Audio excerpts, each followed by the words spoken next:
ใหม่สงขลาได้ตัวในข้าวใส่หมอหอมเตอ่อนเอาพี่น้องค่ะมาถอมมาลิเพียนด้วยเกี่ยวกับเลยลวงปักเปิงใหม่มีใหม่ในค่ะเนาะในก็เป็นลวงจำโตเต้ๆวาๆเนี่ยค่ะนะตอนดาพี่ๆน้องๆเฮาค่ะอันอยู่ไว้ที่ในเมืองไทยก็แลสังพี่น้องค่ะอันอยู่ไว้ที่ไหนตั้งไหลก็เหย้าเนี่ยค่ะเนาะสังว่าฮอดถึงมาที่ในเมืองไทยเพราะว่าเนี่ยจึงหาไหลฟังสติลวงเจิ้นในเนี่ยค่ะปักเปิงอันในๆแต่เปิ้นเผาใจตื้อเป็นตั้งการกว่าเมื่อวันที่30เดือนธันวาคมที่12ปี2025ว่าหนังไหนคะอ้อเฮาคามารับถอมด้วยรองตั้งลายโหย้อยแย่มันกว่าจอมกันไหนคะเนาะ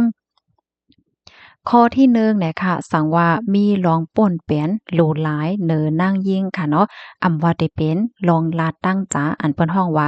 วาจาไหนเนาะยอก็ฝางหางเนาะตัวอย่างเปิงแตกมันไหนเซี่ยว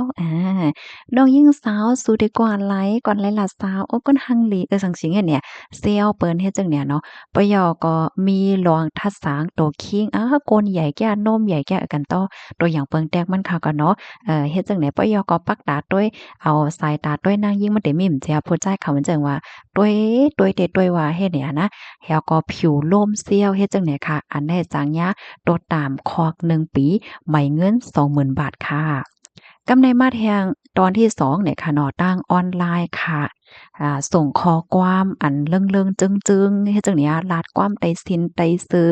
ส่งปันเฮ็ดให้ปยกส่งแคปหางอันนุงซือนุงโคเนาะ ยกกว่าคอมเมนต์ปันตั้งหันถึงเรื่องๆจึงๆความใต้ซีนใต้ซื่อเนี่ยค่ะเนาะ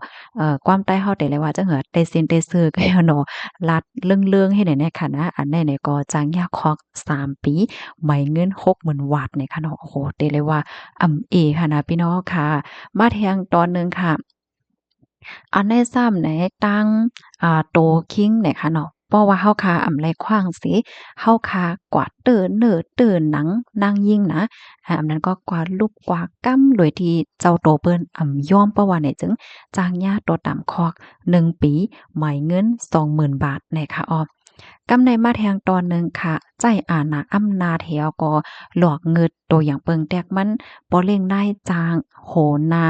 โคสอนผู้ใหญ่ก้นหลงเฮ็ดจังเนี่ยเมื่อนังบางป้องบางไลในแต่มีมันจะโหนาว่าผู้ใหญ่ก้นหลงว่านะเป็นก้นจ้ายเฮ็ดให้เนาะยอก็มีลูกน้องเป็นนางยิ่งเนี่ยก็ตื้อเน้อตื้อนางผู้หญิงไงมังก็เนี่ยก็เต็มฮัดตักเสียงห้าสังเสียงห้าเฮ็ดเนี่ยเนาะก้อยกะว่าปักเปิงอันออกใหม่ได้ก็สอนเจ้าหนังว่าย่าจึงไหนเนี่ยจึง โหนาก้นหลวงเขานั่นในเตญ่าตัวตามควัก3 ปีไหมเงิน60,000ไหนค่ะอ้อกำในมาแทงตอนหนึ่งค่ะสังว่าเฮ็ดดีลูกอ่อนอายุเต็มเลยสิ15 ปีเนาะอันได้ก็ย่า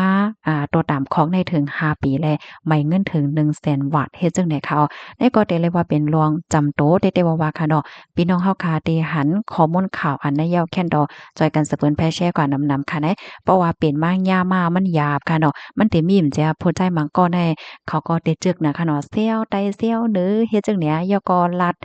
ความเรื่องความจึงบางปอกก็ก่อนลาเปิ้นไต้ซินไต้ซื่อหังเฮ็ดจั่งใดมื้อเหลียวแน่อำไลเหย้าเนี่ยค่ะอ๋อกำในซ้ำในตอนตากวนที่อันยาค่ะรู้ซ้ำแต่เลยเฮ็ดจึงหือลาเพราะว่าในจึงเนี่ยเนาะ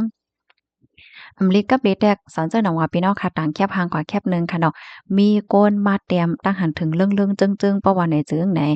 ให้พี่น้องเฮาค่ะนั่นเอาสักเสนหลักฐานมันไว้เหมือนจังหนังว่าแคปไว้ค่ะเนาะถ่ายหางมันไว้เนาะว่าได้เป็นข้อความข้อความที่เขาปันตั้งหันถึงมา5อำนั้นก็ส่งมาที่ข้อความ5ส่งเสียงมา5ส่งคลิปมา5อะไรจังเนี้ยค่ะเก็บไว้หมดๆเนาะสักเสนหลักฐานมันเพราะว่ามีสักเสนหลักฐานมันยอเพราะว่าในจึง ก็กว่าตึงลาตีโค้งปลิกอันพี่น้องค่ะอยู่ไว้คิมจำนั่นไหลกำเหลียวไหนค่ะ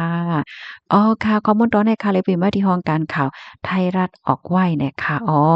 ยินชมกก็ที่รับถอมปันแห้งค่ะเนาะจึงหนังว่ากว่าเมื่อไกลนั่นยาวค่ะหนังหือในตรงวงเฮาหาพี่น้องแต่เลยรับฮู้กันกูก็กูก้นนั่นแหละจอยกันสืบเพิ่นแพ่แชร์กว่าเซกำค่ะลาลิเฮ็ดลายาวนะบ่เหลียวได้เด้อค่ะดอกบ่ส่งค่ะ